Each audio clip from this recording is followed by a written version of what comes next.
আজকে আমরা জানবো কোন কোন ব্যক্তির সালাত আল্লাহ রাব্বুল আলামিন কবুল করেন না।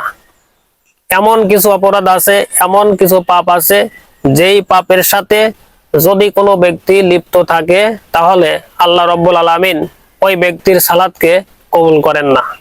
ঈমানের পরে সর্বশ্রেষ্ঠ ইবাদত হলো সালাত। এই সালাতের হিসাবই কিন্তু প্রথম নেওয়া হবে। যার সালাতের হিসাবটা যথাযথ পাওয়া যাবে তার অন্যান্য ইবাদত সহজ হবে। তাই আমরা সহিহ হাদিসের আলোকে জেনে নেব কোন কোন ব্যক্তির সালাত আল্লাহ তাআলা কবুল করবেন না। যাদের সালাত আল্লাহ তাআলা কবুল করবেন না তার মধ্যে প্রথম নম্বরে যিনি রয়েছেন, যে ব্যক্তি কোনো কওমের ইমামতি করে অথচ ওই কওমের লোকজন ওই ইমামকে অপছন্দ করে বা পছন্দ করে না। তবে এই পছন্দ অপছন্দ হতে হবে শরীয়ত সম্মত কারণে, ব্যক্তিগত বা শত্রুতার কারণে নয়। যদি অধিকাংশ মুসল্লি যদি তাকে পছন্দ করে তাহলে এটা ধর্তব্য নয়। 2 নম্বরে ওই মহিলা যে তার স্বামীর অসন্তুষ্টি নিয়ে রাত্রি যাপন করে।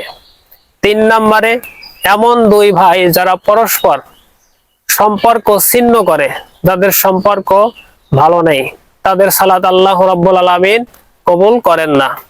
4 নাম্বার, যে ব্যক্তি সালাতের ওয়াক্ত অতিক্রান্ত হওয়ার পরে, সালাতের ওয়াক্ত চলে যাওয়ার পরে সালাত আদায় করে, তার সালাত আল্লাহ রাব্বুল আলামিন কবুল করেন না। 5 নাম্বার, যে ব্যক্তি কোনো স্বাধীন ব্যক্তিকে গোলাম বানায়, কোনো স্বাধীন ব্যক্তিকে গোলাম হিসেবে ব্যবহার করে, ওই ব্যক্তির সালাত আল্লাহ তাআলা কবুল করেন না। 6 নম্বরে পলাতক গোলাম, যেই গোলামটা তার মনিবের কাছ থেকে পালিয়ে গেছে, যতক্ষণ না সে মনিবের কাছে ফিরে আসে ততক্ষণ পর্যন্ত তার সালাত আল্লাহ তাআলা কবুল করবেন না। এবং ওই বিদাতি ব্যক্তির সালাত আল্লাহ তাআলা কবুল করেন না। বিদাতি ব্যক্তির সালাত, সাওম, হজ, উমরা, জিহাদ, ফিদিয়া, ন্যায় বিচার কোনো কিছুকেই আল্লাহ তাআলা কবুল করেন না।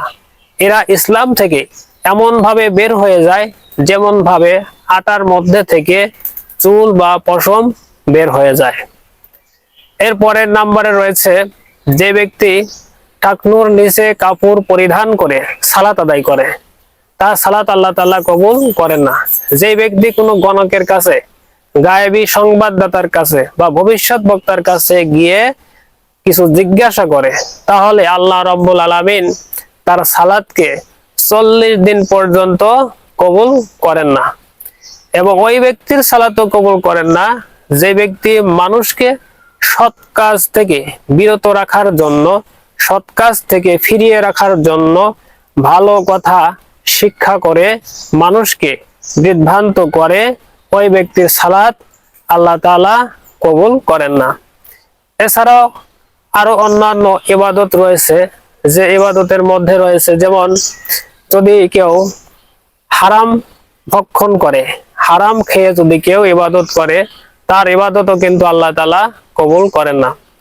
কাজেই আমরা প্রাপ্তবয়স্ক যারা আছি, ধনী হই আর গরিব হই, সকলের উপরে কিন্তু নামাজ ফরজ, নামাজ মাপ নেই।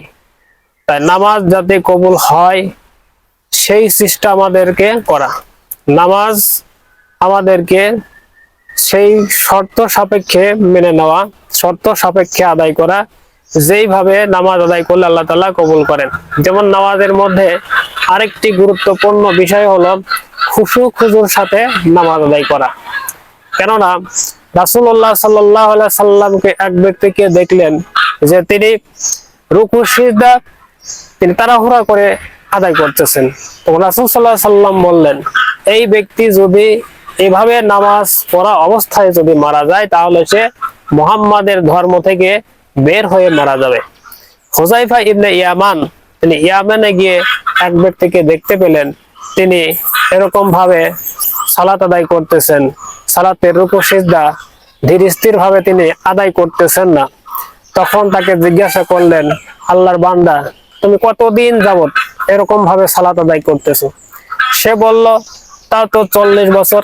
তখন তিনি বললেন, তুমি যদি 40 বছর যদি এরকম ভাবে সালাত আদায় করতে থাকো, তাহলে তুমি মুহাম্মাদের ধর্মের বিপরীতে আছো, মুহাম্মাদের ধর্মের মধ্যে নাই, তোমার সালাত আদায় হয় নাই। আল্লাহ তাআলা আমাদেরকে তৌফিক দান করুন।